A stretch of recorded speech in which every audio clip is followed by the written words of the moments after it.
Donc, peut-être que je dois dire d'abord quelques mots très rapides sur cette expression barbare de processus proto-narratif.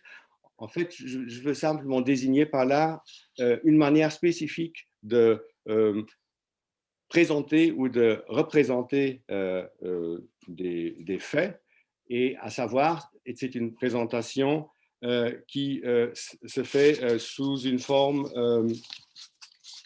enchaînées, c'est-à-dire c'est des représentations qui s'enchaînent les unes les autres et qui s'enchaînent de telle façon qu'elles sont toutes présentées dans une perspective.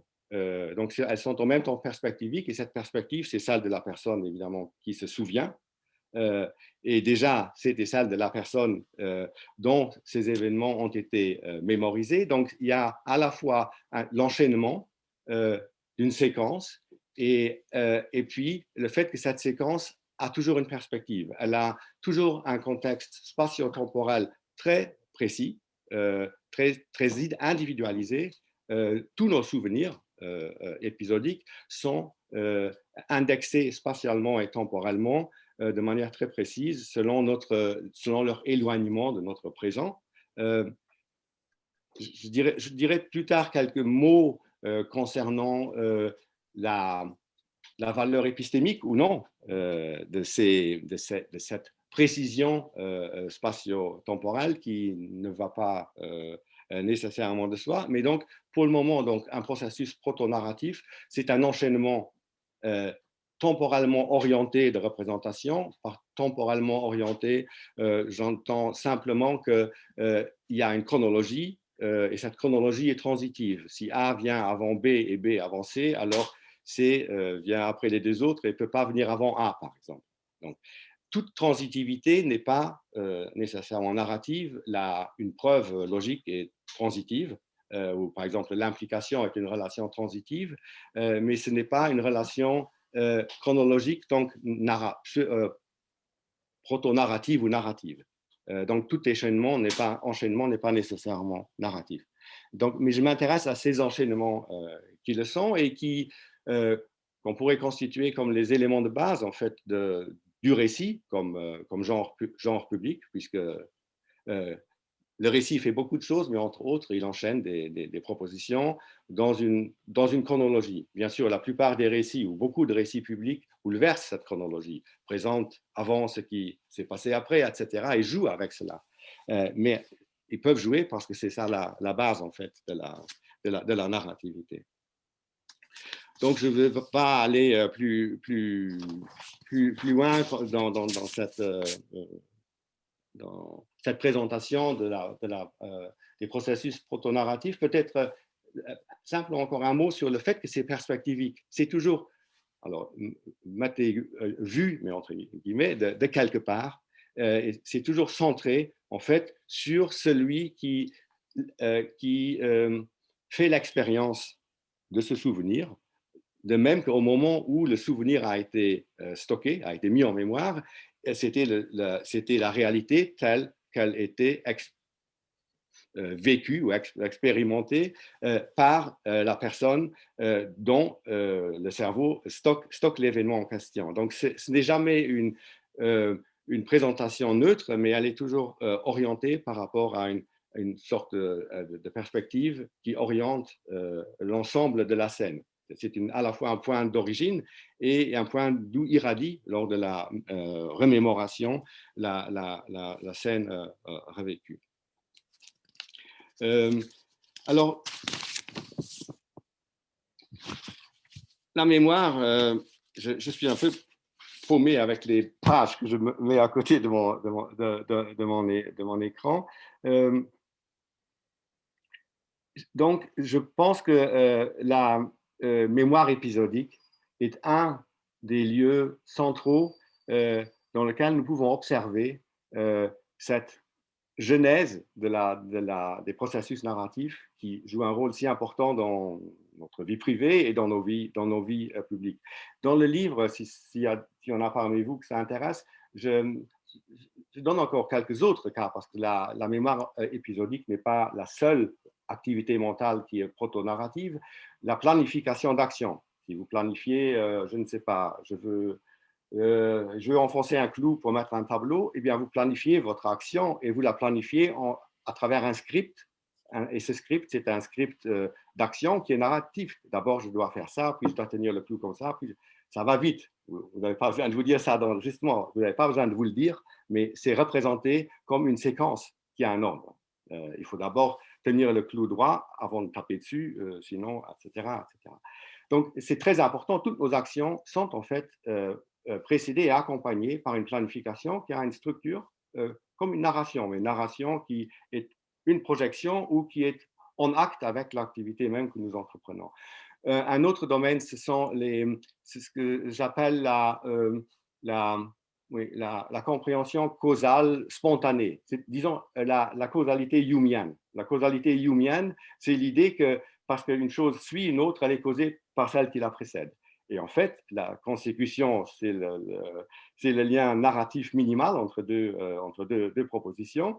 Et vous savez que Jung pensait que les vrais seuls liens étaient des liens de consécution et que le reste, c'était notre esprit qui l'ajoutait d'une certaine manière. Mais donc là aussi, vous avez dans notre manière, je dirais, quotidienne de penser causalement, nous pensons comme de manière humienne, c'est-à-dire ça vient après, donc ça a été causé par cela. Quitte à oublier d'autres facteurs qui auraient pu le causer.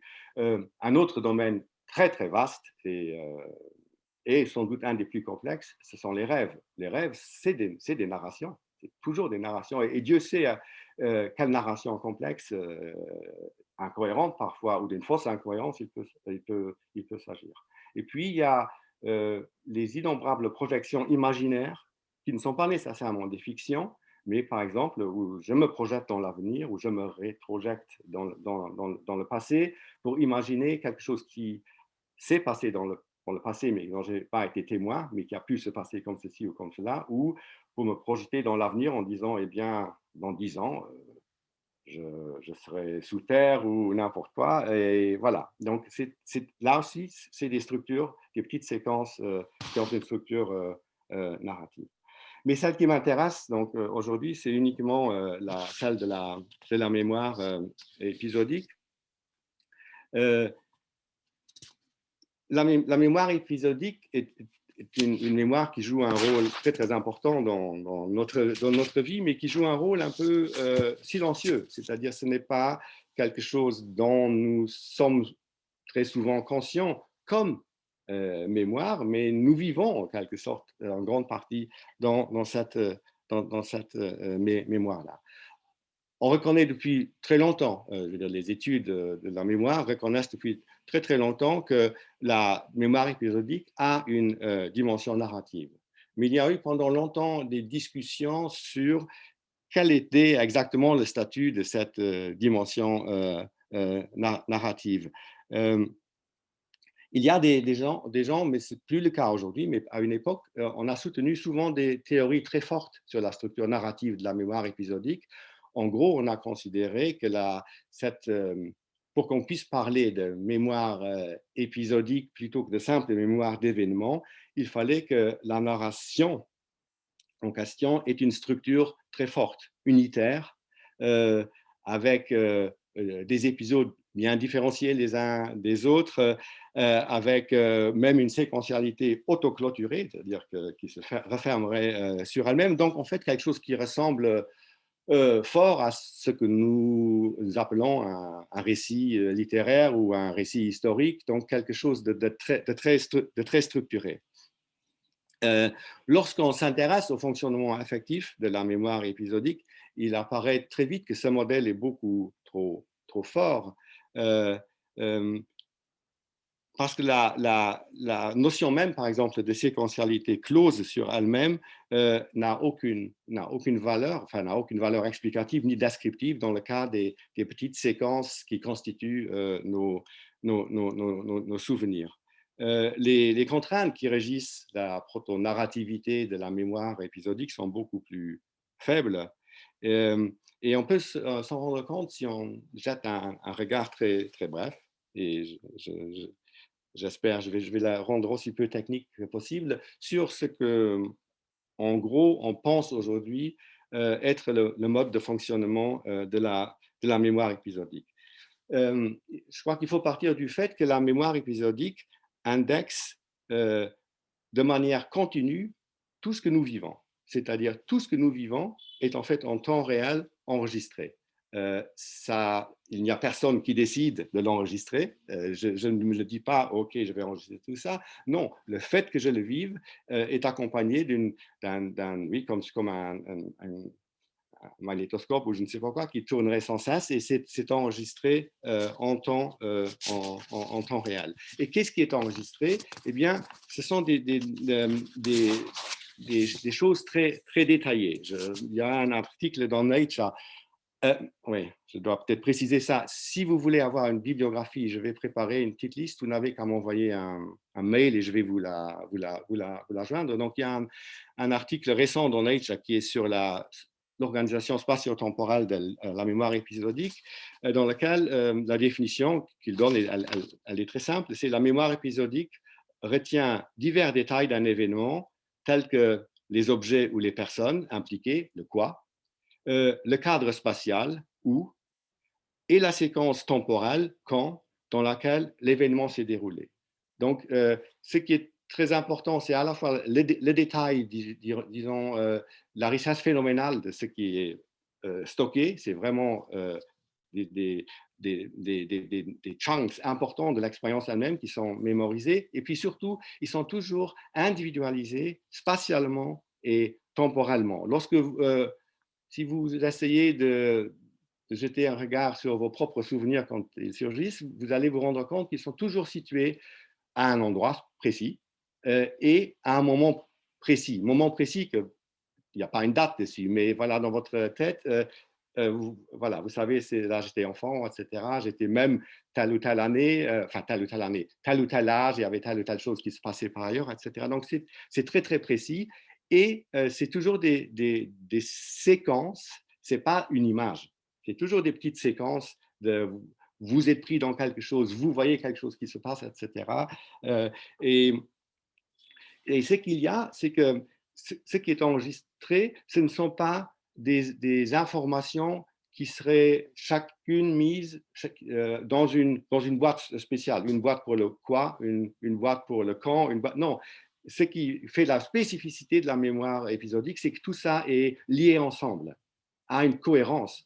Et cette cohérence, elle est garantie par la perspective, qui est celle, c'est moi, c'est pas toi, c'est moi qui ai ce souvenir, et par la précision, enfin, par la spécification de la dimension spatiale et temporelle.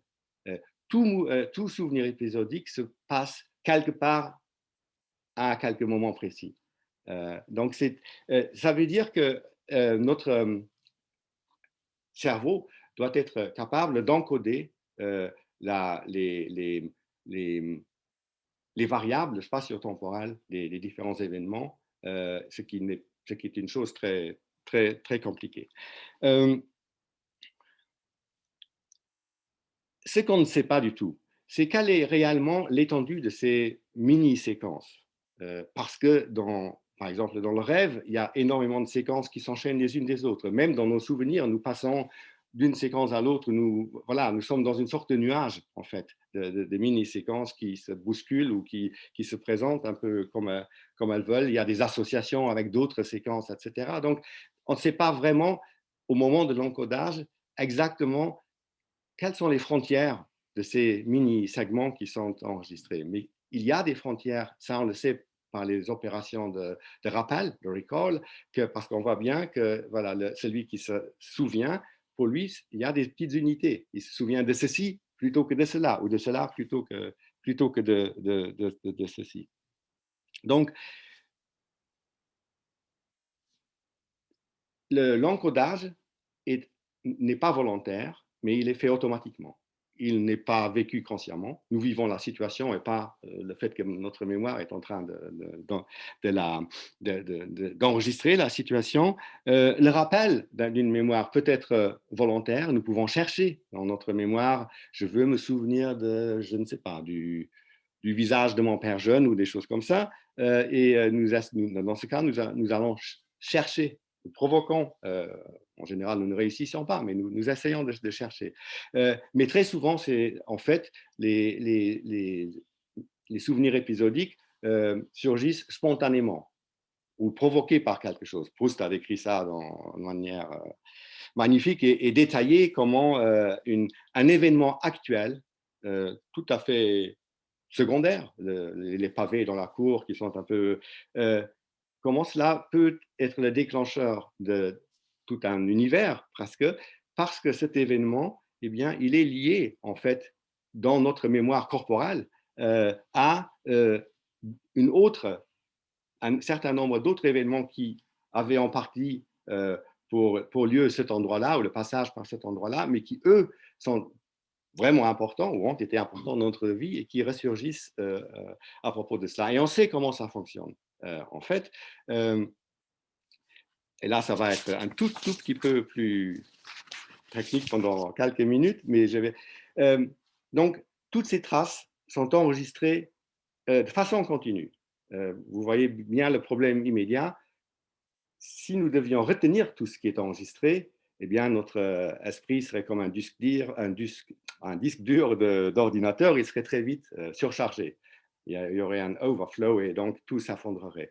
Il faut qu'il y ait une sélectivité. Mais c'est pas la sélectivité, elle n'est pas c'est pas nous qui sélectionnons. Nous disons pas, ok, ça c'est important, ça c'est pas important. Et le problème de la sélectivité, c'est qu'au moment où quelque chose se passe et où c'est enregistré, on ne sait pas si c'est important ou pas. Ça se révélera souvent plus tard.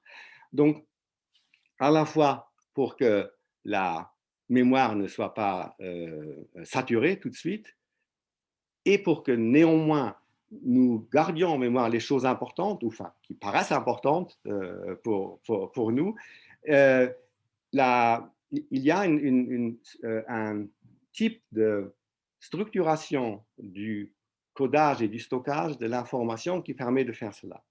Pendant longtemps, on pensait que quand quelque chose se passe et que c'est stocké dans la mémoire, c'est l'ensemble des neurones qui sont actifs pendant que la scène que je vais remémorer se passe, qui vont être en quelque sorte servir de stockage pour le souvenir, qui vont être, on appelle ça potentialisés, c'est-à-dire qui vont garder un potentiel qui fait qu'elles peuvent être réactivées facilement. Or, là encore, on a le même problème. Il y aurait tout de suite un effondrement de la mémoire parce que cela occuperait trop d'espace et ne laisserait pas assez d'espace pour d'autres fonctions, etc. Donc, on a découvert que, sans doute, ce qui se passe, c'est que ce n'est pas toute la trace de l'événement qui est mémorisé, mais un index. C'est-à-dire un index, c'est quelque chose qui garde des points essentiels, notamment les coordonnées spatio-temporelles et cette séquence narrative minimale. Cet index, il est stocké, il n'est pas stocké dans le néocortex où tout s'est déroulé, il est stocké dans l'amygdale.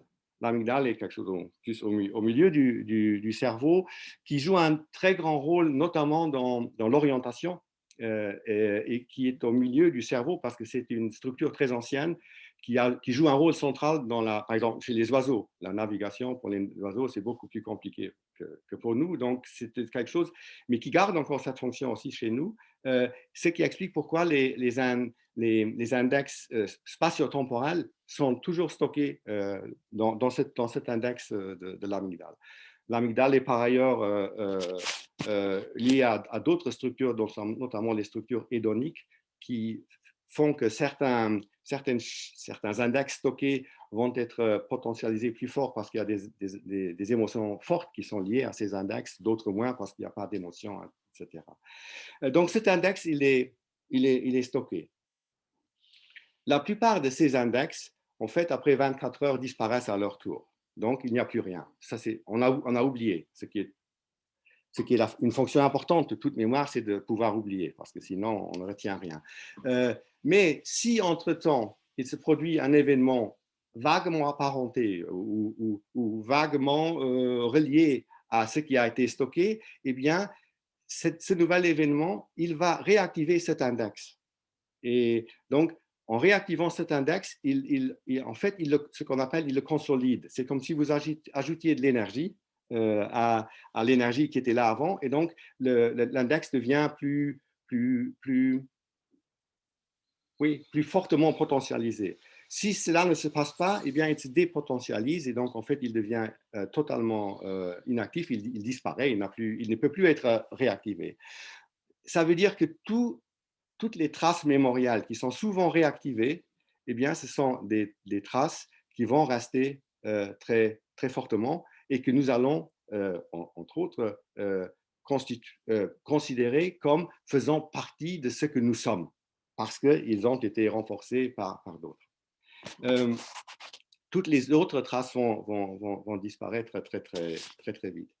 Alors, la façon dont une trace, comme ça, dont un petit épisode peut être renforcé, donc c'est d'une part par des événements apparentés qui vont repotentialiser une partie de l'index. Les phénomènes de rappel eux-mêmes, constituent aussi un renforcement. Chaque fois que je me rappelle un souvenir, si c'est le même, plus je me le rappelle et plus il va se fixer fortement. Donc, ça s'appelle la repotentialisation ou reconsolidation de l'index. Et enfin, les index forment des réseaux apparentés, enfin un peu comme le pensait Jung des réseaux associatifs. Et lorsque un réseau associatif comporte des index individuels qui sont particulièrement souvent réactivés par d'autres événements de la vie qui suivent, eh bien, ce réseau comme tel, l'ensemble du réseau va en profiter et être repotentialisé, y compris certains index qui directement le sont moins. Cela explique pourquoi, par exemple, quand vous regardez la description proustienne d'un petit souvenir local qui, comme ça, qui s'étend, eh bien, il faut imaginer une activation en réseau. Parce que ces réseaux, il était là, mais il était endormi. Et il suffisait d'appuyer sur le bon bouton pour que le réseau entier soit en quelque sorte peu à peu relancé.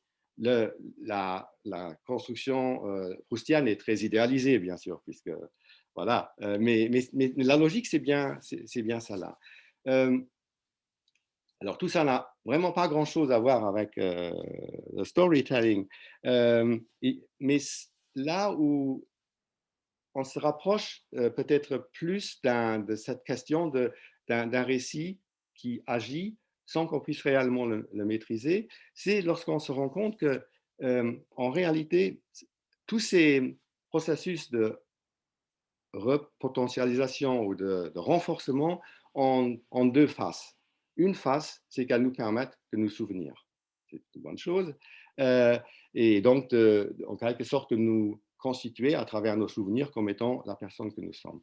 L'autre face est plus étrange et peut-être moins enthousiasmante, c'est que en réalité, tous les renforcements sont aussi susceptibles de, de, de transformer partiellement l'index original. Et donc, un index qui est beaucoup sollicité, eh bien, il peut arriver à, par exemple, que deux événements différents se superposent. Et que ce dont nous nous souvenons, c'est en fait un événement hybride qui combine deux événements différents, tout simplement parce que le deuxième événement qui a renforcé l'index comportait des éléments enfin de l'événement qui n'étaient pas dans l'événement original, mais qui se sont retrouvés ajoutés à l'index et donc qui vont maintenant aussi être activés lorsque on se souvient de l'événement original. Une autre chose qui est très répandue et que chacun d'entre nous connaît, c'est que comme les index sont réactivés à des époques différentes, souvent par des événements un peu éloignés, il y a souvent une confusion de la localisation et du moment temporel. On a beaucoup il y a beaucoup de souvenirs quand on est et quand on parle à ses parents, on dit bah ça c'était à ce moment-là et puis mais non pas du tout, c'était ou c'était ici, non non c'était pas là, c'était chez ta grand-mère ou des choses comme ça. Donc ça veut dire que voilà il y a une sorte de parasitage euh, de, des index par ce qui justement leur permet de survivre de nous donner une mémoire, qui explique cette chose assez inquiétante et très répandue, qui sont les faux souvenirs. Et le vrai problème des faux souvenirs n'est pas qu'ils soient faux, enfin, c'est aussi un problème, mais c'est que nous sommes dans l'incapacité de savoir quels souvenirs de nos souvenirs sont vrais et lesquels sont faux, parce qu'ils se présentent tous de la même façon, puisqu'ils sont tous euh, euh, déclenchés par les mêmes index, à la fois l'événement réel et puis l'événement qui peut être construit par, par un parasitage d'un index par un autre. Euh, Parmi les facteurs internes qui font qu'une histoire est changée, en l'occurrence, donc il y a cette dynamique propre aux index. Il y a un deuxième phénomène très étrange, c'est que plus souvent on se rappelle un souvenir et plus il a tendance à se transformer. C'est-à-dire le rappel à la fois solidifie le souvenir, mais en même temps, il le transforme et il introduit des éléments qui n'étaient pas dans la situation d'origine, donc qui n'étaient pas dans l'événement original, etc. Le deuxième facteur, qui, très important et voilà, encore mal connu, c'est le sommeil. Le sommeil et le rêve. On sait que pendant la nuit, pendant le sommeil, et on pense que le rêve est une des traductions de cette activité-là, en fait, notre cerveau, il réarrange l'ensemble de notre mémoire épisodique à la lumière de ce qui s'est passé le jour auparavant. C'est un peu comme une défragmentation d'un disque dur qui se répéterait chaque nuit, où, notre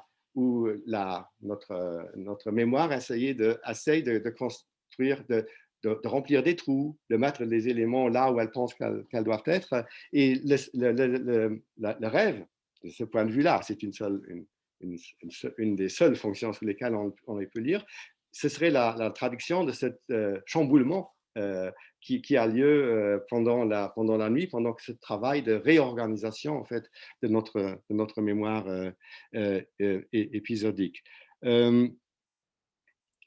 Puis il y a des facteurs individuels. Toutes les études ont montré que les personnes qui ont une activité imaginative très importante dans la vie courante ont aussi tendance à avoir plus de faux souvenirs. Donc, et ce qui montre que la relation entre des représentations vraies et des représentations imaginatives n'est pas si tranchée dans la pratique qu'on ne pourrait le penser. À ces facteurs internes de transformation s'ajoutent cependant aussi des facteurs externes. Il est relativement facile de suggérer des faux souvenirs à une personne simplement en biaisant de manière appropriée les questions qu'on lui pose. Donc, par la manière dont on questionne une personne, on peut l'amener à, en fait, à s'inventer des faux souvenirs. De même, les souvenirs d'autres personnes d'un événement dont nous aussi nous avons des souvenirs personnels ont tendance à parasiter notre propre souvenir.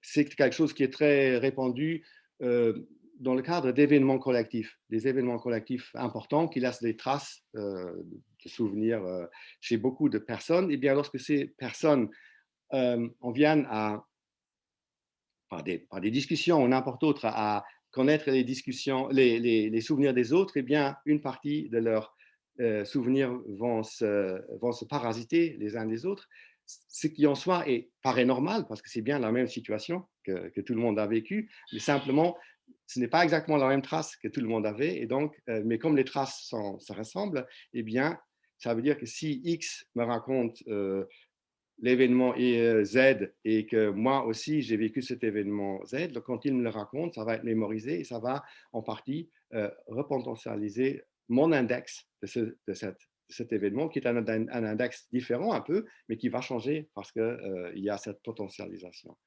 Euh, euh, donc, ces contaminations mémoriales sont très importantes dans la vie sociale. Euh, Parfois, elles sont très problématiques. Elles sont très problématiques pour, par exemple, lorsqu'il y a une enquête policière, les contaminations mémoriales entre différents témoins. Euh, euh, pour les éviter, le mieux est de ne pas qu'ils ne soient pas en contact parce que sinon, ces contaminations se produisent très facilement. En revanche, étrangement, si on fait de véritables séances collectives de rappel, eh bien, en général, ce qui en ressort, il y a moins de production de faux souvenirs que dans, dans l'autre. Cette intervention d'autrui dans notre mémoire peut aller encore plus loin. Je ne sais pas s'il y en a parmi nous qui pensent avoir des souvenirs très précis des 2 premières années de leur vie. Il y a des gens qui en ont. Et la plupart du temps, il s'agit en fait de souvenirs implantés par leurs parents. Parce que les parents en ont parlé, reparlé. Et finalement, c'est devenu leur propre souvenir parce que, évidemment, ça pouvait s'accrocher à des souvenirs affectifs qu'ils avaient. Et donc, il y a eu une sorte de pseudo-souvenir qui a été fabriqué à partir de là. Et ce qui fait peut-être la puissance du récit, c'est la difficulté, voire l'impossibilité pour la personne concernée de distinguer entre quel est un vrai souvenir qu'elle a et quel est un faux souvenir. Il faut que quelqu'un de l'extérieur, éventuellement, apporte un témoignage pour qu'on puisse le prouver. Et pourquoi il y a cette force? Eh bien, cette force-là, elle tient à la façon dont les souvenirs épisodiques sont, sont vécus lors lors de leur rappel, c'est-à-dire lorsque nous souvenons, lorsqu'un souvenir nous vient.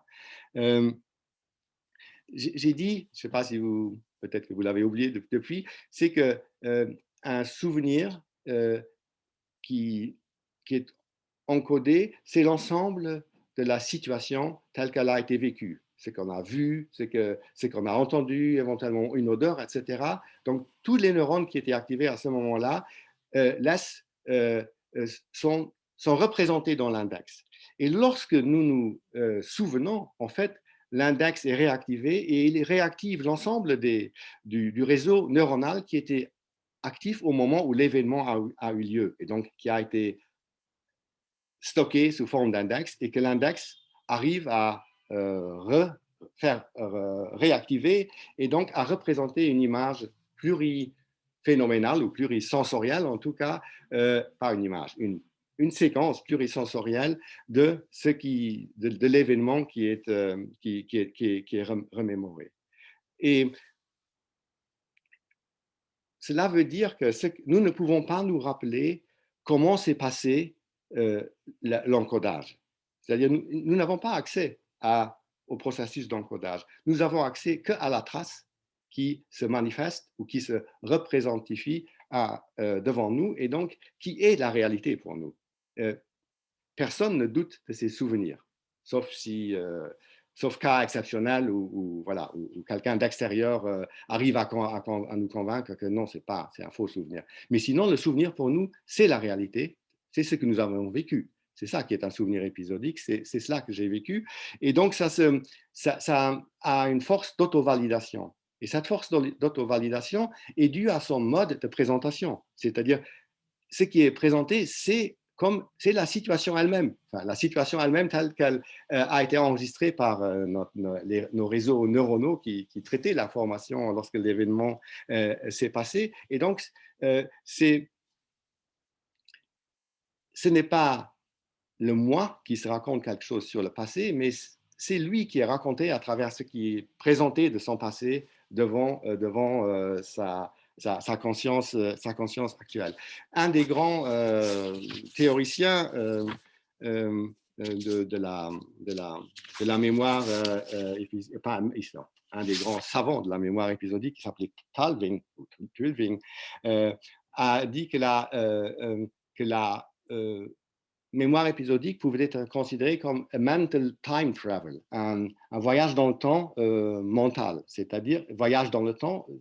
Pour lui, c'était pour indiquer que c'est comme si nous étions présents là et au moment où la chose s'est passée, ou plutôt comme si la chose qui s'était passée dans le passé est présente avec nous dedans, bien sûr, puisqu'elle est toujours perspectivique. Donc, ça, c'est une immunisation très forte, et qui est tout simplement due, comme Hume le pensait d'ailleurs pour les représentations en général, qui est due à la force prégnante de la présentation. Hume pensait que, en fait, la distinction entre vérité et fiction n'était pas une distinction qu'on pouvait retracer avec des critères certains de vérité référentielle ou de ne pas vérité référentielle, mais que dans la vie de tous les jours, ce qui les distinguait, c'était la force avec laquelle les représentations se présentent à nous.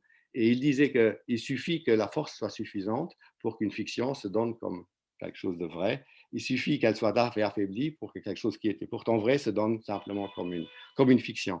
Et en tout cas, la présence des traces de notre mémoire épisodique est une présence très très forte.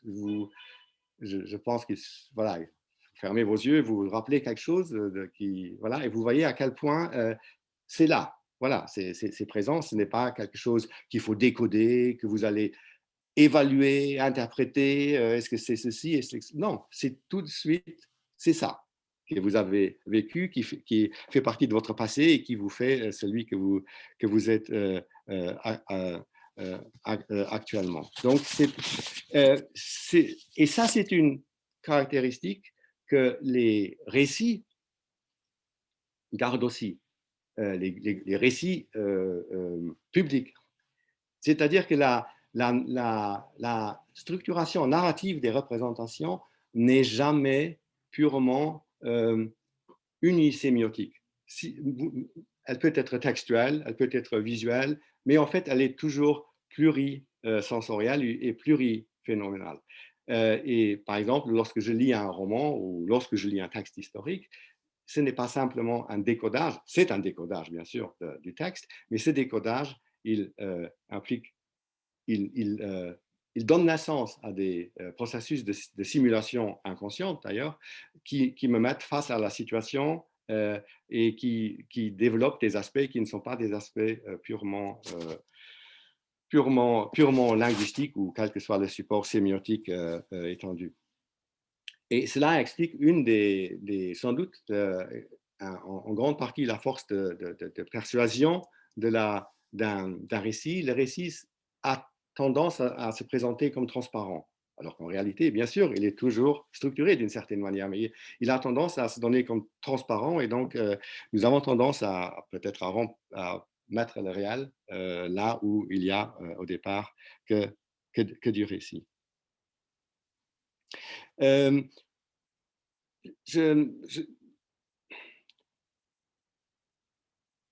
Je n'ai pas le temps, en fait, d'aller plus loin pour vous montrer à quel point la mémoire épisodique et la structuration narrative de cette mémoire est importante pour notre identité personnelle. Si cela vous intéresse, dans le petit livre, il y a un chapitre qui est consacré aux dysnarrativités, c'est-à-dire à des handicaps ou des déficits dans la capacité de raconter ou de comprendre des histoires. Et tous ces déficits sont liés à, en fait, des troubles de l'identité personnelle. Et selon les dysnarrativités concernées, ce sont des troubles différents.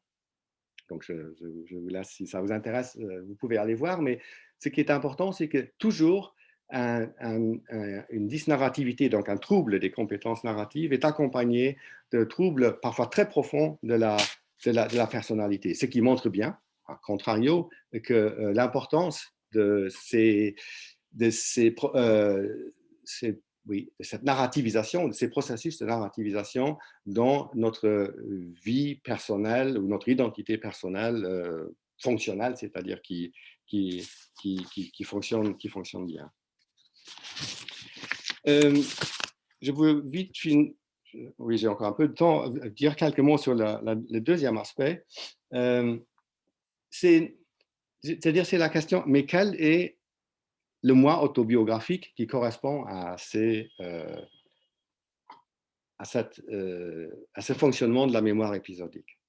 Il y a eu un débat dont il a été question dans le séminaire il y a quelques années entre les défenseurs d'une théorie narrative faible concernant l'identité personnelle et les défenseurs d'une conception forte. Le défendeur le plus connu d'une conception faible, c'est Galen Strawson, qui avait écrit un texte Against Narrativity, et où il avait plaidé pour une identité épisodique. Il avait opposé cette identité épisodique à la thèse de l'identité narrative, mais en réalité, les identités épisodiques dont il parlait étaient des identités narratives, simplement ce n'étaient pas des identités qui s'aggloméraient dans un récit global, qui serait le récit de la vie, qui serait centré sur un sujet stable, avec son système de valeurs stable, avec ses choix cohérents, etc. Mais c'était comme chez Hume, c'était des moi évanescents qui s'égrènent selon selon la nature des impressions qui impressionnent la personne en question. C'est-à-dire pour Hume, le moi était une suite d'impressions, pour aller vite. Strawson, qui est un grand admirateur de Hume, a été bien sûr influencé par sa théorie humienne. Il a aussi été influencé par la pensée bouddhiste, parce qu'il est bouddhiste par ailleurs, enfin, de la vacuité du moi, donc du fait que le moi, c'est quelque chose qui n'a pas de consistance propre. Donc, c'est pour cela qu'on peut appeler le moi les moi multiples, évanescents, changeants sans cesse qui surgissent de la mémoire épisodique, c'est les moi épisodiques. C'est-à-dire, c'est une personnalité qu'on pourrait qualifier d'instable, en tout cas de fluctuante, mais aussi on pourrait la qualifier de dynamique puisqu'elle est ouverte et que des changements peuvent toujours se passer. Elle est capable de les intégrer.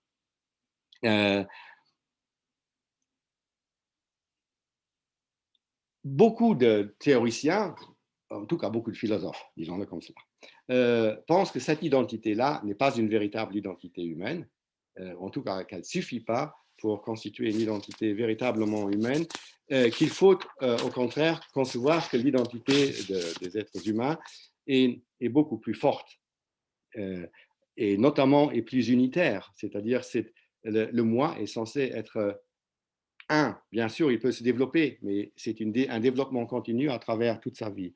Par ailleurs, il est censé être orienté par un système de valeurs qui doit être cohérent et qui doit faire une différence avec un autre système de valeurs. S'il adhérait à un autre système de valeurs, il doit s'organiser autour de projets qui ne sont pas que des projets comme ça, hein, dispersés, mais un projet global qui est le projet de sa vie. Donc, c'est une conception de la mémoire autobiographique comme d'un grand récit, hein, presque épique, de l'individu. Et il est sûr que cette façon-là de concevoir notre identité trouve un écho dans l'idéal très fort dans notre culture qu'une vie réussie est une vie dans laquelle on peut s'auto-réaliser, on peut réaliser ce qu'on est ou ce qu'on peut être, et donc une bonne vie est une vie qui est réussie comme projet euh, global. Donc, et une des objections à l'identité épisodique était que, eh bien, s'il n'y avait que des identités épisodiques, toute vie sociale deviendrait très difficile, parce que, par exemple, une pratique aussi commune que la promesse ne serait plus vraiment possible puisque on est censé tenir une promesse et on s'engage à la tenir. Mais si le mois change tout le temps, eh bien, ce qui engage l'un n'engage pas l'autre, disons, le deuxième qui suit, etc. Donc, si nous fonctionnions comme cela, ce serait impossible parce qu'on ne pourrait pas, nous ne pourrions pas nous engager sur l'avenir comme nous le faisons quand même en réalité. Alors, je n'entre pas dans ce débat. J'essaie simplement peut-être de comprendre quel doit être le type de narrativité qui correspondrait à un moi comme de cet ordre-là, un moi fort et substantiel. Euh, euh, mais on peut le formuler autrement et plus simplement pour ne pas entrer dans des polémiques, c'est quelle est la relation entre la mémoire épisodique et la mémoire autobiographique. Il y a des théories psychologiques qui distinguent les deux. Il y en a d'autres qui pensent plutôt que la mémoire autobiographique est un aspect de la mémoire épisodique, mais un aspect qui regrouperait simplement un sous-ensemble d'épisodes particulièrement marqués et stables à travers notre vie. En quelque sorte des, des, des, oui, des moments marquants, des événements marquants qui seraient retenus et qui permettraient de construire notre vie comme suivant un chemin cohérent. Donc, ce seraient ces souvenirs épisodiques plus stables, plus marquants, plus obsessifs, revenant tout le temps, qui nous permettraient de distinguer une mémoire autobiographique forte des simples mois épisodiques qui se suivent en s'engrenant les, selon les remontées de la mémoire épisodique. Donc, si on a une conception relativement, disons, moyenne de la fonction de la mémoire autobiographique, on peut la concevoir comme une spécialisation d'une partie de la mémoire épisodique. Mais si on a une conception plus forte, par exemple, si on a une conception du moi qui est à la base associée à des considérations éthiques très fortes, comme le moi tel qu'il est conçu par Ricoeur. Dans ce cas, on a sans doute besoin d'une théorie de la narrativité beaucoup plus forte. Et la mémoire épisodique ne peut pas donner cette théorie-là parce qu'elle ne produit pas des récits intégrés, elle ne produit pas des récits qui mènent d'un point A à un point B qui serait le but et qui clôturerait l'histoire d'une vie et qui la rendrait cohérente, etc. C'est des enchaînements, mais des enchaînements qui n'ont pas de téléologie globale menant quelque part. Donc, ça explique peut-être pourquoi Ricoeur, qui pourtant s'est beaucoup intéressé à la mémoire, y compris la mémoire individuelle, et a posé des questions pertinentes à ce propos, ne s'est pas du tout intéressé à l'ensemble d'ailleurs des structurations narratives pré-publiques ou même pré-littéraires au sens large du terme. Parce que la narrativité qui pour lui est importante, c'est la narrativité du récit historique et celle des grandes fictions, des romans, disons, des grands romans. C'est ce type de narrativité qu'il relie à l'identité réussie d'une vie et auquel il donne une fonction dans la réussite de cette identité et auquel même il donne un rôle presque métaphysique central, puisqu'il pense que c'est que la structure narrative qui peut résoudre l'aporie de la temporalité que le discours théorique, y compris philosophique, est incapable de résoudre. Mais c'est bien les grands récits littéraires, qu'ils soient historiques ou qu'ils soient de fiction romanesque, qui remplissent cette fonction chez lui, et non pas cette structure de narrativité, de proto-narrativité, qui joue pourtant un rôle central dans le devenir même des individus. Il y a d'autres gens qui qui développe des théories de ce genre. Dans le livre, je parle de Martin Conway, qui est plutôt, oui, fait plutôt de la psychologie, qui fait une différence entre les souvenirs épisodiques et puis ce qu'il appelle le moi conceptuel. Pour lui, le vrai moi autobiographique, c'est le moi conceptuel, c'est-à-dire c'est en fait un moi qui fonctionne comme ce qu'il appelle une base de connaissances autobiographiques.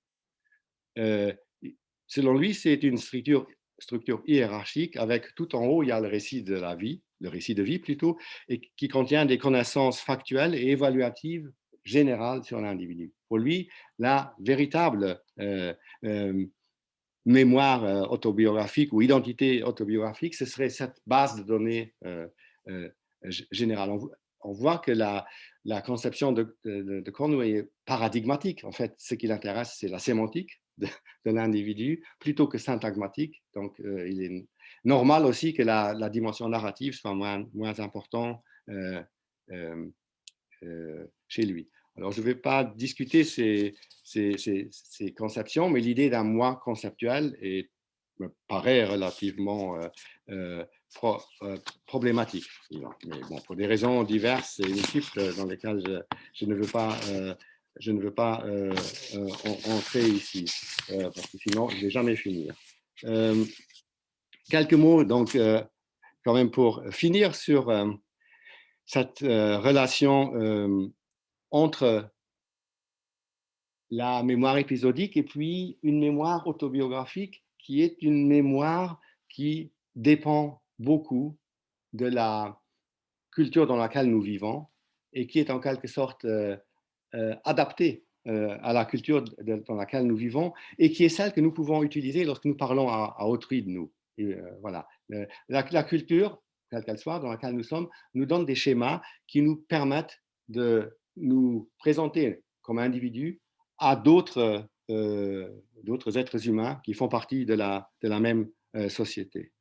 Euh, Par exemple, il y a eu des études sur les récits autobiographiques que les gens font de leur enfance. Donc, on demande aux gens de raconter notre enfance. Donc, en principe un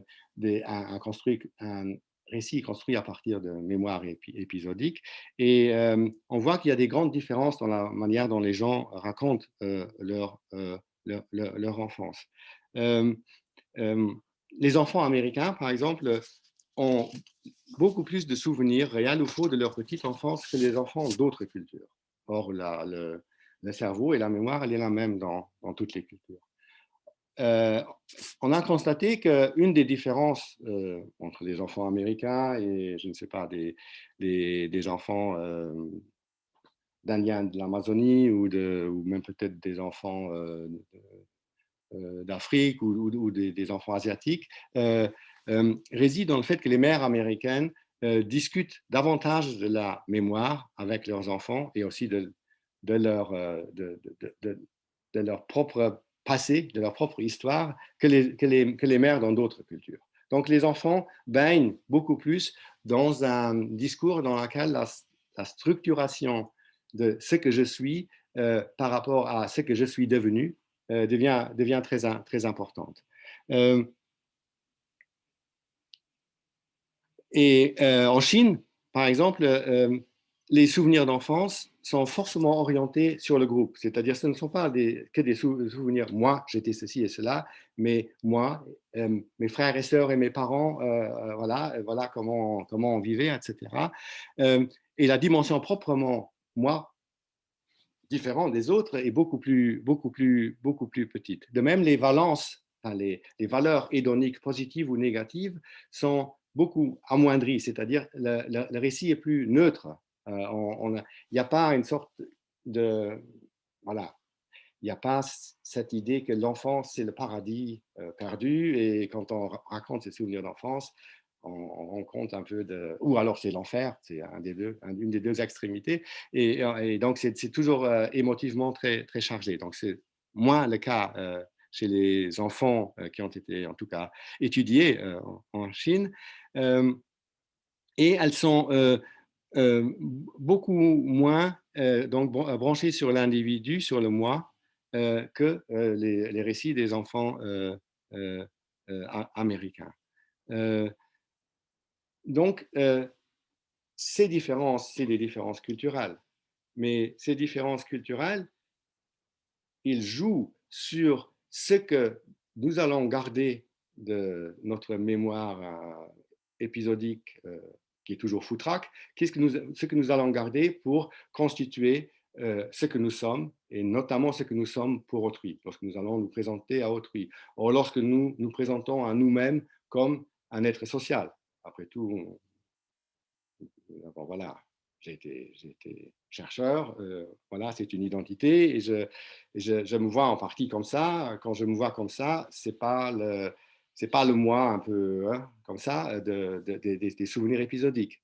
Mais c'est un moi qui est important pour ma vie sociale parce qu'il me permet de m'accorder avec une identité, disons, qui peut être généralisée et où je deviens comparable à autrui. Et cela vaut de la même manière pour tout le monde.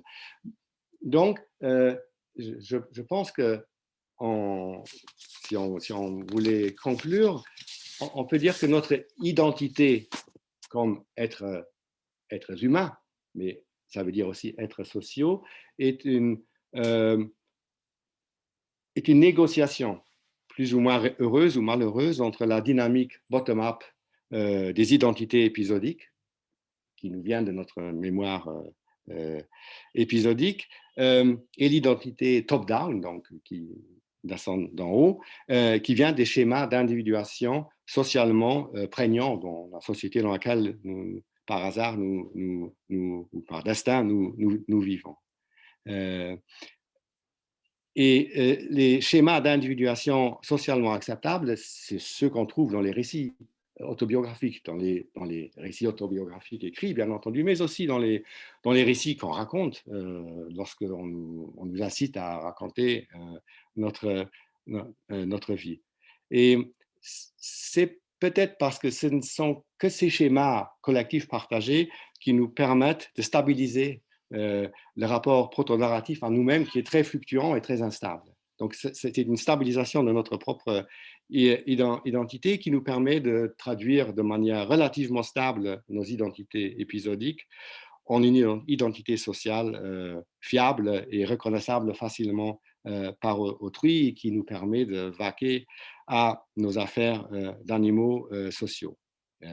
Par là, peut-être aussi quand même, sommes-nous déjà dans la problématique du storytelling, mais d'un storytelling qui est une sorte d'auto-récit dans lequel on se construit de manière stratégique pour autrui, mais aussi du même coup pour soi-même en tant qu'on est un être social et pas simplement un individu qui, du point de vue de sa mémoire épisodique, eh bien, est tout simplement constitué de ce qu'il a rencontré au fil de sa vie, sans qu'il y ait une hiérarchie très très grande entre les différents éléments.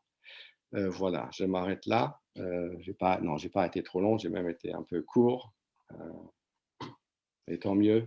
Oui, merci Jean-Marie. Avant qu'on lance la discussion, je voulais juste te dire qu'après tes premiers mots, j'ai réussi à comprendre, Ah grâce là à là. l'informaticien de HESS, comment enregistrer.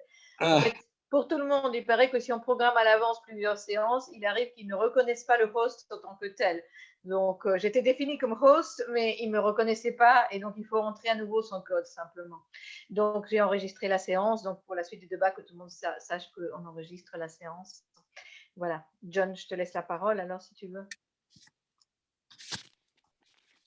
Merci beaucoup, Jean-Marie, pour cette intervention extrêmement stimulante. J'aurais beaucoup de questions, mais je ne vais pas poser toutes. Mais une chose que j'ai trouvé intéressante, c'est que on constate pas qu'on construit une identité sociale ou culturelle à partir sur la base proto-narrative de la mémoire épisodique. Et dans le storytelling, il y a en gros deux variétés. Le storytelling traditionnel, les contes, légendes, etc., qui sont des formes de storytelling culturel. Il y a le storytelling oral de tous les jours. Mais le storytelling au sens que Christian Salmon considère,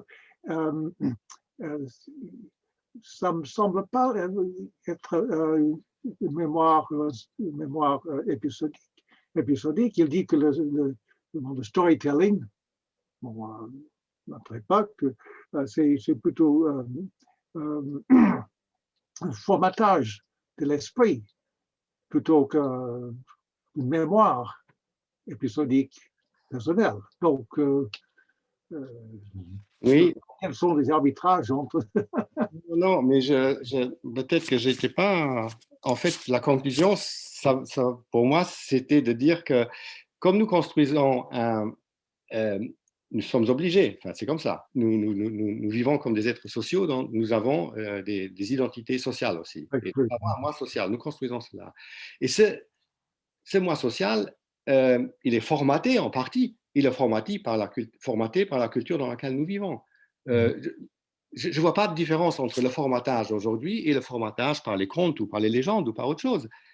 Il s'agit toujours d'un discours public ou d'une narration publique qui ont une fonction qui persuade ou ne persuade pas, mais qui ont souvent une fonction persuasive et qui formatent fatalement, en partie, comme aujourd'hui en partie seulement, les esprits qui lisent ou qui consomment d'une façon ou d'une autre ces récits. Et donc, je voulais enlever au terme de formatage sa connotation négative. Je voulais qu'elle soit neutre et dire qu'il y a d'un côté la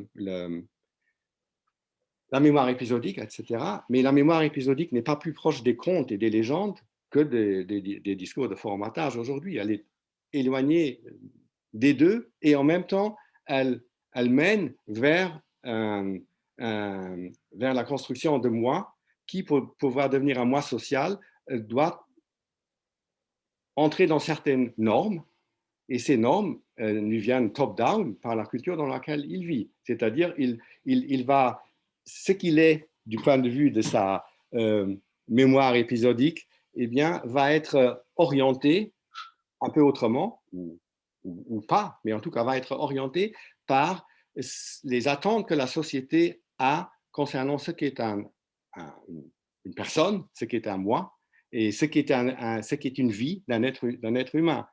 Donc, je ne vois pas tu vois, je vois pas de différence. Je pense que peut-être que la différence tient au fait que pour moi, formater des esprits n'est ni négatif ni positif, c'est inévitable. Les esprits sont formatés par d'autres esprits, en partie. Je veux dire, nous ne développons rien uniquement de nous-mêmes, comme ça, spontanément, mais nous développons en contact avec autrui. Les idées d'autrui nous parasitent, nous parasitons d'ailleurs les idées des autres. C'est ça la vie sociale humaine et c'est ça l'échange humain. Bien sûr, il y a des rapports de pouvoir qui font que certains discours ont une puissance plus forte que d'autres. Je ne nie pas cela. Mais le fait même d'une affection est universel. Il tient en fait que nous sommes des êtres sociaux. Et donc, notre identité, c'est pareil. C'est à la fois ce qui bouillonne et tout ce que nous avons vécu de plus personnel et de plus intime, mais en même temps, c'est ce qui, de tout cela, est transposable de telle manière que nous puissions échanger avec autrui et nous présenter face à autrui comme étant une personne qui est finalement comparable à cette autre personne. Euh, voilà, et voilà, c'est pour ça la boutade que nous sommes dans le storytelling. C'est ça que je voulais dire. Voilà. Oui, mais je pense que Christian Salmon, quand il parle de storytelling, ce n'est pas pour constituer une vie, ce n'est pas un récit autobiographique, c'est plutôt un récit qui dicte les comportements. Mais oui, mais si on dicte, une image de ce qu'on est, on dicte aussi des comportements. Oui, oui. On ne peut pas séparer une personne des comportements. Et ni les représentations des comportements. Les deux sont liés d'ailleurs diversement. Parce que, bien sûr, on dicte les comportements à autrui, le storytelling dicte. Il aime dicter, il aimerait dicter, mais il ne réussit pas toujours. La preuve, Christian Salmon peut le décrire et le critiquer, donc il n'a pas réussi dans son cas. Il doit y avoir d'autres gens où ça ne marche pas. Non? Bon, je pense, Philippe, bon, maintenant, Philippe, il faut activer ton microphone. Oui, mais Olivier et Claude ont levé la main avant moi. Ah, bon.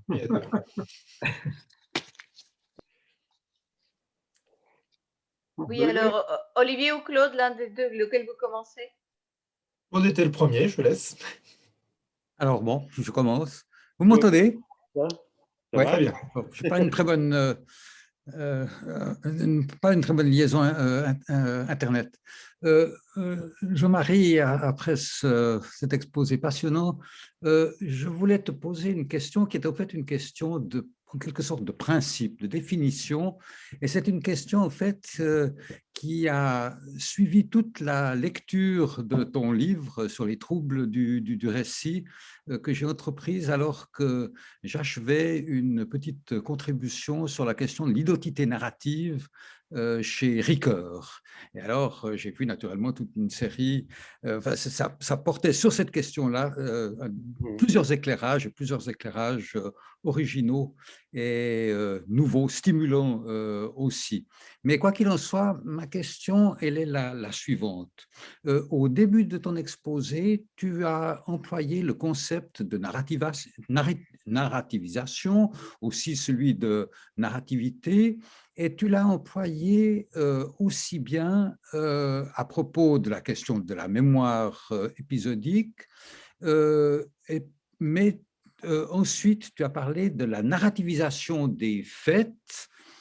Et je me disais qu'en passant de la mémoire épisodique au récit lui-même, à une forme de récit ou à une mise en forme narrative, on passait en fait d'un processus cognitif à un processus d'ordre discursif.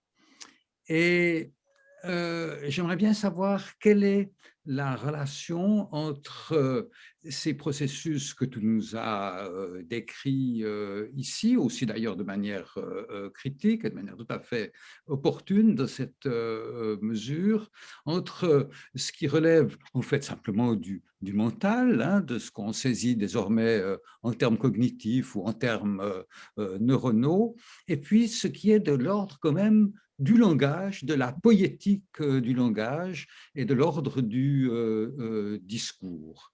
En relevant aussi que si on reprend à propos des différentes formes discursives la distinction tout à fait opératoire établie proposée par Benveniste entre récit et discours, avec le discours et l'énonciation, par l'intermédiaire de l'énonciation, on est évidemment amené à interroger des processus qui sont aussi des processus d'ordre discursif ou de l'ordre de l'identité et de l'identité de la personne. Je mets évidemment ce terme entre guillemets. Voilà. Alors, ma question. Oui, ce n'est pas une petite question. Non. Non, nous avons déjà parlé de ça et avec toi alors quand on écrit un livre, on est toujours unilatéral parce qu'on s'intéresse à un aspect du problème. Et mon souci était d'éviter que dans ce livre-là, qu'on identifie trop vite et trop rapidement la narrativité au récit comme discours, donc à ce qui est linguistique. Donc, voilà, par exemple, pour ça aussi, j'ai mis un chapitre sur est-ce qu'une image peut raconter, etc., pour montrer qu'il y a des liens avec la langue, mais que ça ne suffit pas à expliquer tout. Et là, ce qui m'intéressait, c'était, par exemple, expliquer pourquoi des très petits enfants suivent, avant même de maîtriser la langue, suivent des dessins animés à la télé et ils n'ont pas de problème, apprécient. On sait qu'ils ont une mémoire épisodique et aussi pourquoi ils apprennent si tôt à comprendre des récits, donc d'abord des récits sans doute en images ou n'importe quoi, et très vite aussi des récits donc dans des discours. Dès qu'ils maîtrisent un peu le discours, ils apprennent ça. Ils mettent beaucoup plus de temps à en écrire, ce qui dit quelque chose d'important sur le discours. Et ça, c'est la poétique du discours qui est plus facile à travailler du côté du récepteur que du côté du créateur. Et c'est le créateur qui le crée, et le récepteur, quand il est petit, il en retient qu'un tout petit bout. Et il retient justement, l'enfant retient d'un livre complexe, d'un récit complexe qu'il lit, il retient en fait ce qui est le plus près des processus narratifs de base. Le reste, ça passe ailleurs, mais ça se développe peu à peu. Donc, c'est pour ça qu'il y a cette... et je ne parle pas de cette différence. Si tu veux ma relation de principe, je pense que rien n'est réductible à rien. Et ça veut dire en particulier, je pense que le récit comme fait discursif n'est pas réductible au récit comme fait mental. Mais je pense aussi, et donc aussi que les développements que les récits doivent au fait que nous sommes des êtres qui parlons, donc nous avons le langage, et que sont des développements qu'on ne peut pas expliquer tout simplement en disant ça existe déjà dans la mémoire. Non, ça n'existe pas sous cette forme-là. Donc c'est un développement autonome qui est lié au langage et au rôle central que le langage joue dans notre vie. Ce n'est pas simplement un outil parmi d'autres, mais et joue aussi dans dans la manière, dès que nous voulons parler de nos souvenirs, nous parlons justement. Et là, il y a d'autres structures et d'autres contraintes qui interviennent que simplement ce qui se passe lorsque je suis comme ça, que j'ai l'événement. Et je perds d'ailleurs une partie de cet événement, mais je gagne autre chose. Et je dirais que du point de vue du récit, c'est la même chose. Un récit discursif qui... Par exemple, quand Joyce qui décrit des synesthésies ou des choses comme ça, ou un poète, il y a quelque chose de perdu, parce que ce n'est pas la synesthésie, mais c'est une description. Mais il y a quelque chose de gagné aussi, c'est que ce qui dans la synesthésie est simplement vécu et ne mène pas nécessairement plus loin, eh bien, est quelque chose qui devient opératoire, parce que c'est dans une structure discursive. Ça peut être partagé avec autrui, etc. Donc, il y a des contraintes et des possibilités propres à chaque niveau n'est pas le bon mot, mais à chaque niveau de réalité de cette réalité narrative qui est si importante dans notre structure mentale aussi. Voilà, mais on ne peut pas les résoudre, et ce qui serait le plus intéressant, mais le plus compliqué, c'est d'étudier comment par exemple, dans la lecture d'un récit ou dans l'écriture d'un récit, ces deux ou plusieurs d'autres niveaux coexistent, collaborent, sont en tension, et voilà, c'est ça ce qu'il faudrait faire. Mais je suis tout à fait d'accord avec toi sur le fait que, simplement pour revenir à Ricoeur, puisque ton texte est sur Ricoeur, ce qui me manque chez Ricoeur, c'est qu'il parle beaucoup de mémoire, et il dit des choses importantes aussi sur l'oubli, etc. Mais c'est essentiellement la mémoire collective qui l'intéresse, beaucoup plus que la mémoire individuelle, ou la mémoire individuelle quand c'est un témoignage qui peut s'inscrire dans un truc collectif. Alors que d'un autre côté, il étudie des romans, et quand il étudie des romans, et qu'il parle de la question du temps, c'est bien d'individus qu'il s'agit. C'est le lecteur, c'est d'abord l'écrivain qui l'a écrit, c'est le lecteur. Donc, on ne peut pas laisser tomber cette dimension-là, je pense. Voilà. Merci. Merci à toi. Of course, Serge, Vous pouvez activer je- votre micro. Je crois que c'était Olivier d'abord, puis Olivier, puis Serge. d'accord. Olivier, Olivier, oui. ensuite Serge, et puis Philippe. Et ensuite, D'accord, merci. Lisbeth. Et puis Lisbeth. D'accord, ok. Bon, Olivier. Alors, merci, merci encore, Jean-Marie. Ça a été un très grand plaisir de t'entendre sur ce sujet. J'ai deux questions et une petite remarque. Alors, la première question très simple, quand tu dis que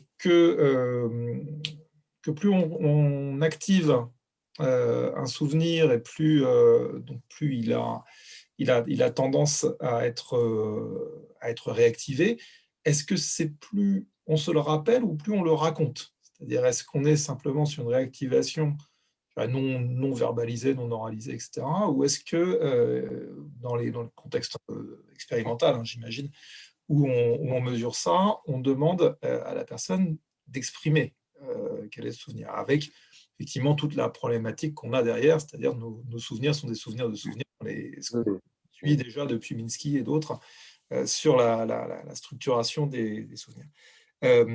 L'autre aspect qui me préoccupe davantage en ce moment, c'est le lien entre cette structuration de la mémoire épisodique et la question des biais cognitifs, notamment ces biais de mémorisation sélective, ce qu'on appelle de façon un peu facile la loi de Murphy, la loi de l'emmerdement maximal, comme on a tendance à dire, c'est-à-dire voilà, quand on veut imprimer, il n'y a plus d'encre, quand on entre dans le bain, le téléphone sonne, etc.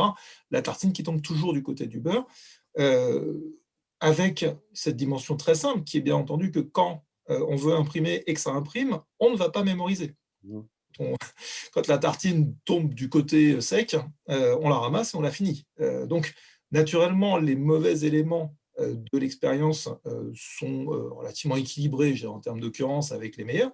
Mais est-ce que dans la façon dont on constitue nos souvenirs, on n'a pas tendance à, du fait de cette mémorisation sélective, à privilégier les récits dysphoriques, au sens large. C'est-à-dire, le bonheur est quand même quelque chose de pas très aristotélicien à raconter, en termes de tension narrative. C'est pas super intéressant de raconter une expérience positive, tandis que dès qu'on est face à justement une difficulté, quelque chose qui appelle de la résolution de problèmes, je pense qu'on a une structure narrative qui est beaucoup plus immédiate, puisqu'on a une montée en tension, tandis que le bonheur n'est pas très tendu en termes d'intrigue. Donc, est-ce que ça se mesure? Est-ce que ça a un impact? Est-ce qu'on a, pour résumer un petit peu le sens de ma question, est-ce qu'on a une dominante un peu dépressive dans la façon de constituer la mémoire narrative de ce que nous sommes? Puis, ma simple remarque, c'était sur les critiques sur l'inconsistance du moi lorsqu'on est face à un moi très fragmenté. Ce sont des critiques qu'on entend très souvent en sociologie, et notamment dans la sociologie de Goffman, dans la sociologie des rôles, de la multiplicité, des masques et des miroirs, dans toute la sociologie interactionniste à l'école de Chicago. En général, la réponse qui est faite est qu'on n'est pas face à une infinité de rôles, en fait. C'est-à-dire que le Jean-Marie Schaeffer chercheur peut promettre quelque chose que le Jean-Marie Schaeffer homme privé ou sous n'importe quelle autre casquette, sous n'importe quel autre masque sous lequel tu peux exister, ne va pas considérer comme... je ne sais plus comment formuler ma phrase. En gros, le chercheur pourra être tenu par une promesse sans que ça ait un impact sur la personne privée ou sur d'autres instances qui sont présentes, mais qui peuvent être toutes présentes narrativement, simplement pas en nombre tellement infini que ça s'émietterait, mais sous la forme de 5, 6, 7 instances majeures qui constituent vraiment nos rôles sociaux principaux et sur lesquels on peut avoir une continuité narrative sans pour autant la constituer comme unique. Ce qui peut expliquer ce que Annick, pour revenir à son livre, décrit magnifiquement, c'est-à-dire la possibilité pour un seul personnage qui nous livre des autobiographies au fil de sa vie, d'avoir des discontinuités, des contradictions, des hauts et des bas absolument majeurs dans la manière de raconter le même épisode. Merci. La première question donc, qui est plus technique, c'est que, bien sûr, c'est souvent des tests de rappel verbal, c'est-à-dire on demande aux gens, mais ça n'a pas de grande différence parce que peu importe ce qui renforce l'index, ce qui compte, c'est de savoir s'il est renforcé ou non. Ce n'est pas important que ce soit là l'expérience privée non partageable, si elle existe, qu'ils effacent, ou que ce soit déclenché par quelqu'un à l'extérieur qui, en fait, t'incite à te rappeler et tant que tu le décris. À partir du moment où l'index est renforcé, ça veut dire quelque chose. S'il n'est pas renforcé, voilà, ça parle contre cette hypothèse. Donc, voilà, c'est pas important d'une certaine manière. C'est toujours, ça se passe dans la même tête, donc c'est pas important. La deuxième question, oui, je crois que ça, c'est vraiment des variations interindividuelles. Alors, tu parles de lorsque le bonheur, ça ne se raconte pas parce que c'est ennuyeux. Ça, c'est raconté publiquement il faut intéresser d'autres gens. Mais les souvenirs épisodiques ne sont pas tous racontés. Il y a certainement beaucoup de souvenirs épisodiques que tu n'as jamais racontés à personne, que tu ne te racontes même pas à toi-même, parce que tu ne saurais pas les décrire, en fait. Tu vois, il y a tellement de choses, et en même temps si peu, mais en même temps, voilà, ça peut t'affecter très, très, très, très fortement. Mais j'espère pour toi que dans ta mémoire épisodique, il y a aussi des souvenirs très heureux. Et voilà. Je pense que ça dépend beaucoup de la vie qu'on a eue et si on a été heureux ou malheureux. Il paraît qu'il y a des gens qui sont beaucoup heureux durant leur vie parce qu'ils ont de la chance, ils vivent dans des circonstances où ils peuvent être heureux, etc. Mais c'est sûr qu'ils auront moins de souvenirs dysphoriques que quelqu'un qui a mené une vie difficile, non? Donc, il y a ça qui joue. C'est vraiment à la fois des différences interindividuelles, mais qui sont en grande partie dues aux conditions de la vie. Mais du point de vue, alors si tu t'intéresses si tu poses la question du point de vue de la dynamique, là, tu as raison que ce qui va être mémorisé, c'est en général à la fois ce qui est prégnant, c'est-à-dire qui sort de l'ordinaire un peu, hein, mais ce n'est pas nécessairement ce qui est négatif. Ce n'est pas le truc, la tartine qui tombe toujours sur le beurre, etc. Ça peut aussi être ce qui sort de l'ordinaire de l'autre côté. Ou ça peut être simplement des événements qui ont une valence hédonique pas nécessairement très forte. Nous nous rappelons d'événements qui n'ont pas compté beaucoup dans notre vie, mais qui nous ont beaucoup marqué à un moment donné et qui ont eu la chance d'être liés à d'autres événements qui ont fait qu'on se les est rappelé souvent, etc., et qui restent présents très fort sans avoir une valence positive ou négative très forte. Par exemple, je me souviens très très bien de l'alunissage des Américains, enfin des astronautes américains sur la Lune. C'est un événement qui, d'une certaine manière, ne me fait ni chaud ni froid, comme dans mon autobiographie, mais je me souviens vraiment très très bien parce que c'était un événement qui avait marqué l'enfant que j'étais d'un point de vue. Voilà, je ne pensais pas que ça allait changer quelque chose à ma vie ou à quoi que ce soit, mais c'était l'événement lui-même qui était.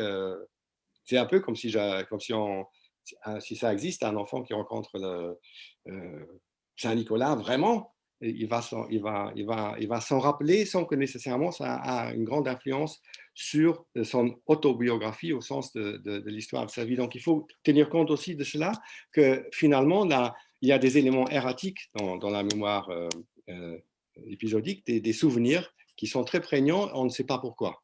Mais on sait qu'ils ne sont pas des liens très forts avec ce qui nous est arrivé après, mais ils sont restés comme ça parce que sans doute, sur le moment, ils avaient une très, très grande force. Il y a une théorie qui pense que certains événements, par exemple des événements traumatiques, sont consolidés dans le néocortex lui-même. Donc, c'est toute la chaîne qui est consolidée dans le néocortex, ce qui expliquerait le caractère obsessionnel de ces souvenirs et le fait qu'on ne puisse pas sans défaire parce qu'ils sont toujours, potentialisés dans leur entièreté au niveau du néocortex. C'est une théorie discutée, donc elle est pas du tout sûr qu'elle soit vraie, mais ça montre bien que les chercheurs sont conscients du fait qu'il y a dans la mémoire épisodique des éléments de nature très différente. Et la dernière, c'était sur les identités multiples, enfin les rôles.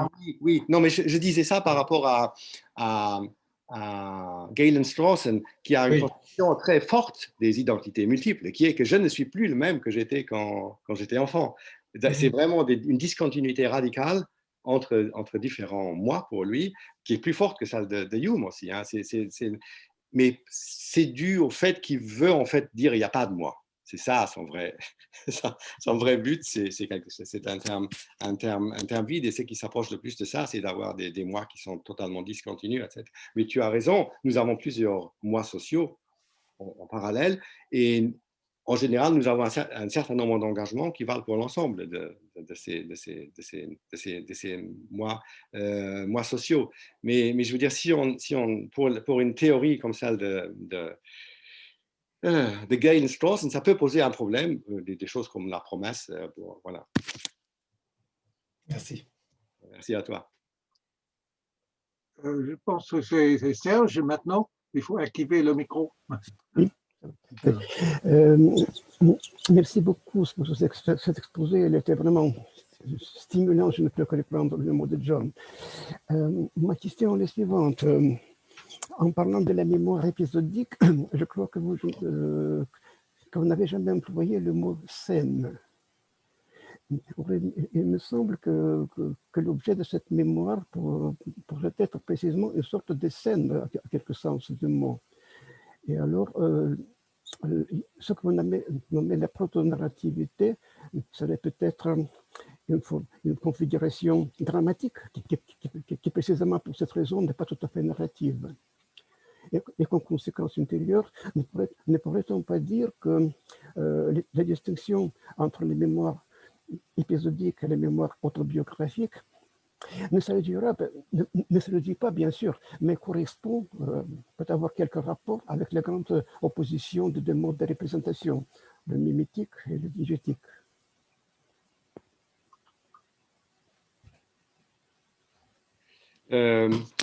Oui. Là, vous introduisez une distinction qui, comment dire, l'opposition, disons, scène et épisode, pour moi, c'est deux manières d'approcher la même réalité. Parce qu'une scène, elle a toujours aussi une dimension évolutive. C'est pas simplement une image stable, c'est une scène. Voilà. Donc, je ne vois pas de distinction ou d'incompatibilité entre parler de scène et parler par exemple, de séquences. Parce que tout simplement, je n'avais pas le temps de parler de ça, mais la question même de la dimension des séquences, des transformations importantes ou non, ou est-ce que c'est quelque chose qui, vous voyez, comme une image de télé qui bouge comme ça, mais sans qu'il y ait un mouvement vraiment qui aille très loin. Mais il y a ce qui est important, c'est cette contextualisation à la fois spatiale et temporelle, et la spatialisation temporelle n'est pas qu'extérieure. Ça ne concerne pas le fait que l'avant et l'après d'une scène, mais elle est aussi intérieure. Il y a cette idée qu'il y a une dynamique intérieure. Donc, rapporter ça à l'opposition entre le diégétique et le mimétique, Aristote, il y avait un mode mixte, non? Donc, c'est peut-être un mode mixte, mais voilà, je dis ça, c'est pas pour vous. Je suis d'accord avec vous, en fait, que il y a un aspect important qui n'est pas retenu par le terme de narratif et épisodique, c'est le fait qu'il y a un aspect phénoménal très fort. Une scène, c'est ça, c'est multiphénoménal, c'est ça aussi. Ça, ce n'est pas unisémiotique, une scène. Même si elle est encodée, elle peut être encodée linguistiquement, mais en fait, elle renvoie à quelque chose qui est une réalité pleine, comme on dit, avec différentes dimensions. Donc, et c'est vrai que le narratif, si on le réduit ou si on l'ancre trop fortement dans la notion de diégèse, ne contient pas cela. Mais j'avais insisté sur la richesse phénoménale de la mémoire épisodique qui fait qu'on parle souvent en termes d'image. On dit, j'ai l'image de ma mère devant mes yeux, voilà, on dit. Mais ce n'est pas que l'image, c'est une image qui, voilà, c'est quelque chose qui bouge, voilà.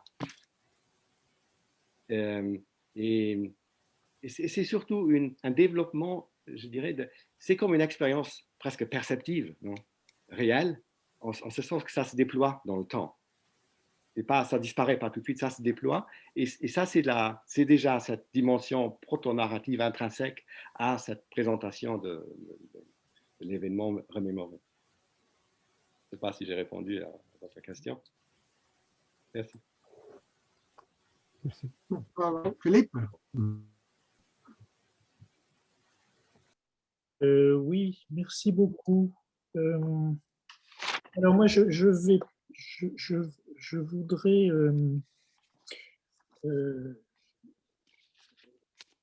c'est pas au sujet de l'autobiographie et des types de mémoire. Je voudrais revenir à cette histoire de storytelling. Et en fait, en me fondant sur une ligne là, que tu as écrite dans ta petite présentation, qu'on a tous eue, et où donc tu dis, nous avons tous, semble-t-il, un biais de crédulité en faveur d'une présentation narrative d'une information comparée à une information non narrative. Et alors, en fait, quand je t'écoutais, je me posais cette question, c'est-à-dire, alors évidemment en ayant en tête plutôt des récits verbaux, plutôt des récits littéraires, c'est d'un côté la question de la crédibilité, et puis de l'autre côté, donc la question de la crédulité. Et donc la crédibilité, évidemment, quand on a été formé en termes littéraires, on sait ce que c'est le faire croire, c'est le make-believe, c'est tout ce que tu veux. Et donc la crédulité, c'est évidemment au fond qu'on fait confiance, que tu dis, crédulité en faveur d'une représentation narrative d'une information. Alors je pense à c'est peut-être une manière de revenir là, sur l'échange que tu as eu avec John. Je pense à ce roman-là, qui est le dernier de Melville, qui est un truc absolument formidable, qui s'appelle donc The Confidence Man, qui est donc qui a été traduit par le grand escroc. Et donc, ce sont uniquement des dialogues qui ont lieu entre différents personnages dans un endroit clos qui est encore un bateau, cette fois sur le Mississippi. Et alors, en fait, ce qui est très intéressant, c'est que est-ce que tu serais d'accord? C'est-à-dire que non seulement on a un biais de crédulité en faveur d'une présentation narrative d'une information, mais en plus, on croit que ce qu'on nous dit est vrai. On croit que ce qu'on nous raconte est vrai. Et donc, d'où ces catégories, ces moutons à 5 pattes que sont le narrateur non fiable, enfin, etc. C'est-à-dire qu'il faut toujours que ce qu'on vous raconte soit vrai.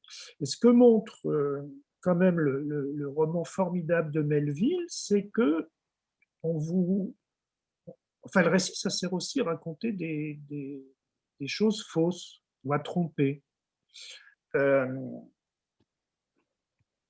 Et donc, voilà, est-ce que, bon, à part le fait que si on trompe, effectivement, ça devient le mauvais storytelling au sens où Salmon et John l'entendent, c'est très très mal parce qu'on ne vous dit pas la vérité. Mais est-ce que tu es d'accord que non seulement il y a une crédulité pour une information présenté narrativement, mais en fait, il y a le fait qu'on fait crédit aussi parce qu'on pense que c'est vrai. Oui, je pense que notre solution, notre solution épistémique par défaut, quand on nous raconte quelque chose, c'est de croire que c'est vrai. Il y a beaucoup d'expérimentations psychologiques qui ont essayé expérimentalement de montrer comment le simple fait de raconter quelque chose fait que la solution par défaut, c'est de croire que c'est vrai. Et ça, c'est lié je pense, à un principe peut-être de la vie sociale qui est que pour que la vie sociale puisse puisse fonctionner, il faut que nous puissions, il faut que nous fassions crédit aux paroles d'autrui et que nous acceptions comme solution de défaut, s'il n'y a pas des indices qui nous indiquent que ce n'est pas le cas, de considérer que ce qu'il nous raconte, surtout quand il raconte, c'est vrai. Parce qu'il y a quelque chose dans... Et ça, c'est lié peut-être justement à la mémoire épisodique. Parce que la mémoire épisodique, c'est une... La narration s'efface, et en ce sens, l'intervenant précédent avait raison, c'est une scène. C'est comme dans le théâtre, on ne voit pas hein, c'est les personnages, avec en plus ici la présence de moi-même, pas comme personnage, mais qui a vécu tout ça. Donc, donc les vrais récits, les récits publics, je crois, ils gardent c'est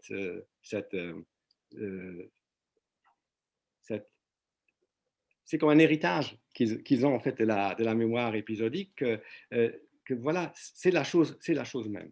Et d'où c'est plus difficile d'une certaine manière de faire accepter que quelque chose est une fiction que de faire accepter que c'est vrai. Parce que accepter que quand on raconte quelque chose que c'est vrai, ça va de soi. Une fiction, il faut instaurer tout un ensemble de conventions sociales pour qu'elle soit vécue comme fiction, sinon elle serait sans doute en partie vécue comme vraie.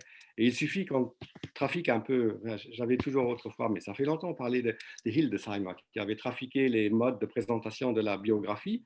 Il a inventé une biographie d'un écrivain qui n'existait pas, mais en imitant les traits formels de la biographie factuelle. Et tout le monde avait pris, tous les lecteurs, y compris les critiques, avaient pris ça pour une biographie d'un personnage réel, sans aller contrôler, parce qu'ils faisaient confiance à l'auteur qui racontait cette histoire. Et c'est parce qu'il l'a raconté de la même manière qu'il avait raconté avant la vie de Mozart. Et donc, c'est vraiment, je crois, tu as raison, je suis d'accord avec toi, en tout cas, c'est la solution par défaut. Non seulement de la crédibilité, mais le fait de croire que ce qu'on nous dit, c'est la vérité. Et, bon, Hildesheimer, je dirais, c'est un moindre mal. Oui. Parce que, bon, visiblement, enfin, derrière tout ce que je dis, c'est qu'il y a ces histoires invraisemblables dans l'actualité où il y a beaucoup de récits faux. Oui, bien sûr. Oui. Voilà, donc... Il y a toujours eu beaucoup de récits faux dans la communication réelle. D'accord. Non? Toujours. Ce n'est pas nouveau. Maintenant, comme tout circule partout, c'est plus apparent et se multiplie, mais parce qu'il y a plus d'unités de communication par tête d'habitant qu'avant. Mais je suppose que la proportion doit être la même parce que c'est les mêmes stratégies et c'est les mêmes rapports de pouvoir, c'est les mêmes hommes. Aujourd'hui, évidemment. Et puis, il y a d'autres moyens. Là, ça peut être beaucoup plus efficace. Enfin, les théories du complot, par exemple. Voilà, pour ne pas les nommer. Peuvent se répandre beaucoup plus facilement aujourd'hui qu'autrefois. Ils restaient dans un milieu plus confiné parce que la communication n'allait pas plus loin. Mais sinon, ça aurait été pareil. Je m'excuse auprès de Lisbeth. Voilà. Merci. Lisbeth. Oui, merci beaucoup Jean-Marie pour cet exposé très riche. En t'écoutant, j'étais frappée à nouveau par le fait que réfléchir sur cette question de notre identité c'est, je trouve, à l'heure actuelle, un thème extrêmement difficile parce qu'on a l'impression que différentes approches épistémologiques se chevauchent et n'arrivent pas très bien à s'harmoniser. Hein, je veux dire, on peut approcher la question de l'identité d'une perspective, disons, des sciences cognitives, hein, comme tu l'as fait tout à l'heure, et en même temps, à chaque fois, se pose, comme tu l'as souligné aussi vers la fin de ton exposé, se pose la question de l'éthique. Comment concilier ces conceptions de l'identité, par exemple, comme reposant sur la mémoire épisodique, et tu as bien dit, ça ne suffit pas. Hein, dès qu'on envisage une dimension éthique, c'est une approche trop étroite. Hein, et tu as évoqué Ricoeur et Conway. Mais je me suis demandé, es-tu d'accord avec moi que, disons, un des grands défis qu'aborde, qui se pose aussi en rapport avec tout ce qui s'écrit sur le storytelling, c'est de sauver, en un sens, ou c'est ce désir de sauver un moi, en un sens, encore autonome, un moi qui nous vient de siècles, hein, d'idéaux projetés sur ce moi qui serait capable de s'autogérer et de se penser aussi comme responsable sur le plan social. Comment concilier cette image d'un moi éthique avec ce que les recherches actuelles sur la mémoire et autres, sur la consciousness, hein, sur la conscience individuelle, comment concilier ces différents vocabulaires? Et en relation avec cette question, je me demandais si, dans ton livre, que je n'ai pas encore eu le plaisir de lire, si tu développes davantage ce que Ricoeur, avec beaucoup de tâtonnement, je pense, essaye de décrire dans soi-même comme un autre. Parce que là, je trouve que Ricoeur, souvent, abandonne, disons, la souveraineté et la forme beaucoup plus stricte, aristotélicienne de l'identité pour une sensibilité très fine à ce moi épisodique et au questionnement éthique aussi, hein, de continuité, de cohérence, de responsabilité qu'il pose. Voilà. Alors, pour le moi autonome et pour le sauvetage du moi autonome, je pense qu'on peut, enfin, pour moi, les théories du moi autonome, c'est des normes ou des idéaux théoriques qui sont formulés voilà, et qui sont transposés dans la réalité plus ou moins, ou parfois pas du tout, mais parfois plus. Et ça n'est pas du tout en contradiction avec le fait qu'au fond, nous ne sommes pas des moi autonomes. Notre vie, on vit pas ça, personne ne vit sa vie comme ça. Mais on peut la reconstituer dans une autobiographie idéalisée, voilà, mais en fait, non. Mais ces normes font elles-mêmes partie de notre vie. Elles viennent de l'extérieur parce que nous sommes des êtres sociaux, les enfants sont éduqués, etc. Ça rentre aussi, ça fait partie après de nous. Donc le fait que ça vienne finalement de l'extérieur et que ça ne monte pas spontanément de notre... ne change rien parce qu'il n'y a pas quelque chose qui serait notre nature profonde et puis le social qui se grafferait dessus. Non, nous sommes sociaux, c'est pour ça que nous écoutons quand on nous dit quelque chose et nous le comprenons et ça nous amène à faire certaines choses autrement. Ça, c'est parce que biologiquement, nous sommes des êtres sociaux. Jamais. Donc, et en fait, nous ne sommes pas des individus autonomes parce que nous sommes des êtres sociaux. Et voilà. Pour Ricoeur, oui, je suis d'accord avec toi que soi-même comme un autre, il retourne à des descriptions phénoménologiques, en fait, qui sont vraiment très, très, très, très fines. Je pense que ce qui a peut-être joué aussi un rôle dans son évolution, qu'il a un peu éloigné de la théorie forte du moi et de l'identité narrative, c'est que Lévinas, la lecture de Lévinas a quand même dû Oui, le turlupiner, parce que celui-là qui détestait la narration. oui, oui, Donc il y a peut-être ça qui a joué aussi, parce qu'il était quand même c'était un homme ouvert et qui a accepté de s'engager avec des pensées différentes de la sienne.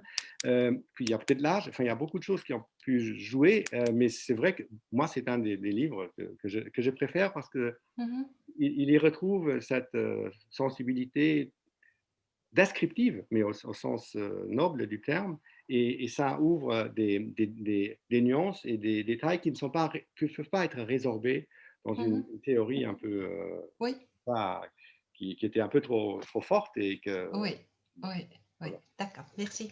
Merci à toi. Donc, Jalal, oui. Oui, bonjour. Merci pour cette présentation qui va rester sans doute dans ma mémoire. Parce qu'il est significatif. J'espère que non, hein. Non, parce qu'il est significatif pour moi, pour ça qu'il est dans ma mémoire. J'ai des questions sur la significativité. Je vous entends. C'est-à-dire, j'ai une question concernant la significativité, c'est-à-dire dans un travail d'analyse. Est-ce que vous m'entendez bien? Non, je vous entends de manière hachée. Il y a des mots qui disparaissent, que j'entends pas. J'entends, voilà. Vous avez parlé de significativité, ça j'ai entendu. Oui, Et après, significativité. travail d'analyse, mais puis j'ai pas entendu. D'accord. Dans un travail d'analyse du discours, comment on peut déterminer ce qui est significatif ou non?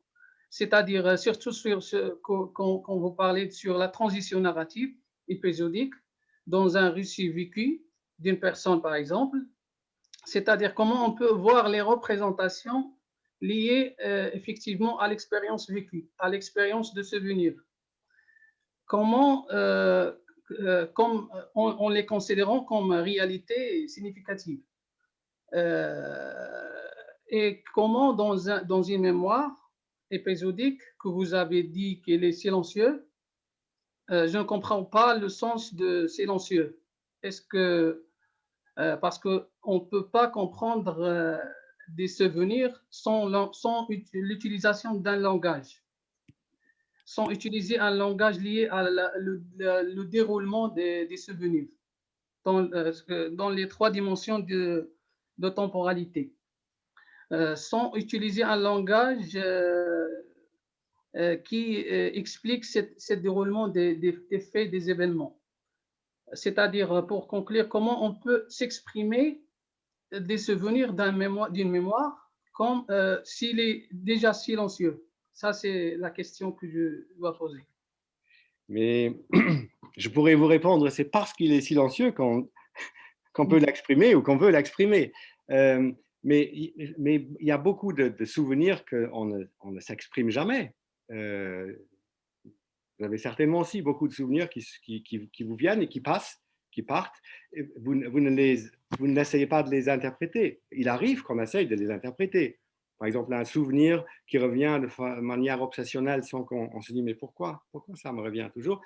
Après, on essaie peut-être de comprendre, mais beaucoup de souvenirs ne fonctionnent pas comme ça. Quand j'ai dit silencieux, ouais, j'aurais peut-être pas. Je voulais dire c'est quelque chose euh, qui, ne, qui ne parle pas au sens où quelqu'un veut dire quelque chose à quelqu'un.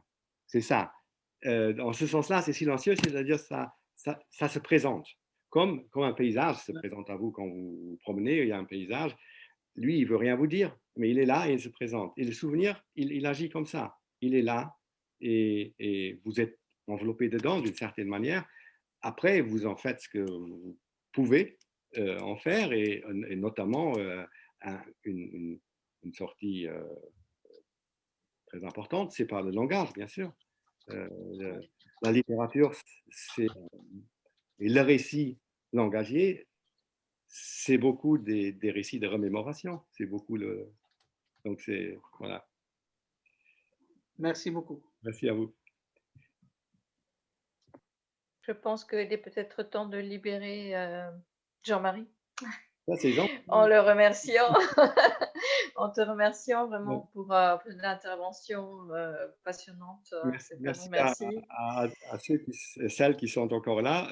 Vous avez eu beaucoup de patience. Merci beaucoup. Non, mais non, c'était super. Il y a des gens qui ont d'autres séminaires, c'est pour ça qu'ils sont partis, donc ils ont demandé, ils ont expliqué dans le chat. Hein. Merci beaucoup. Bonne soirée à tout le monde et bon confinement pour les Parisiens, si j'ai bien compris.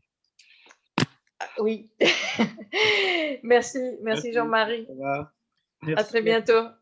Au revoir. Merci. Je regarde le chat avant de partir si tu veux. Non, il est déjà parti. Merci beaucoup.